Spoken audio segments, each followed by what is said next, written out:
Non. Oh, non. Nous allons lire la même Bible que tu as. Si tu veux, même je peux lire ta Bible. Nous allons lire la même Bible que vous avez. Les célibataires existent-ils vraiment? C'est une question que je pose. Un cours, mais une question que je pose. Les célibataires existent-ils réellement? Nous avons un cours sur les maris d'ennemis. Nous allons parler de ça à la prochaine émission. Nous avons notre cours sur Facteur X. Nous avons 4 cours dans cette session ici. Mais notre cours sur les célibataires existe-t-il vraiment? Demande à ce qu'on lise encore la parole de Dieu.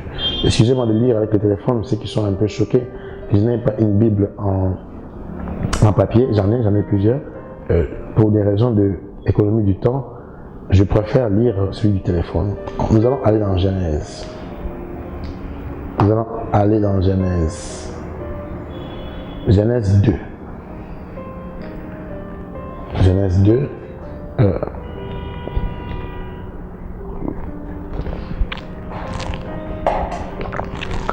Une tasse de thé, c'est toujours bien quand il fait froid.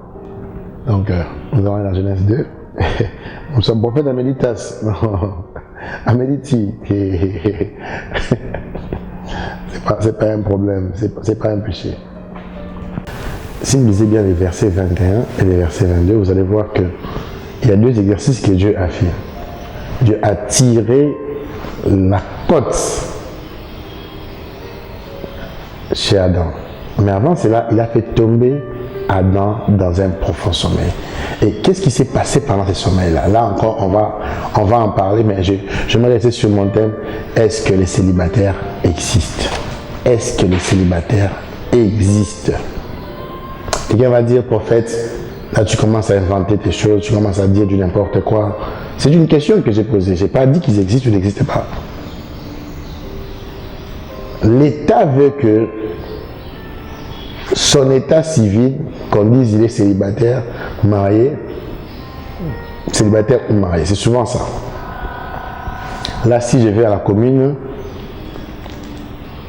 les bourgmestres vont me poser la question, quel est ton état civil? Là, c'est la commune. Mais il y a quelque chose qui s'est passé ici. J'aimerais qu'on lise la même Bible. Je vais retourner dans Genèse 2, 21.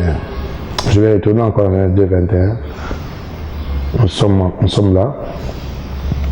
Et l'Éternel Dieu fit tomber un profond sommeil sur Adam. Premier exercice. Deuxième exercice.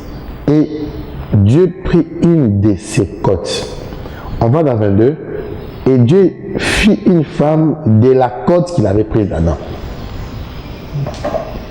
La femme provient d'où?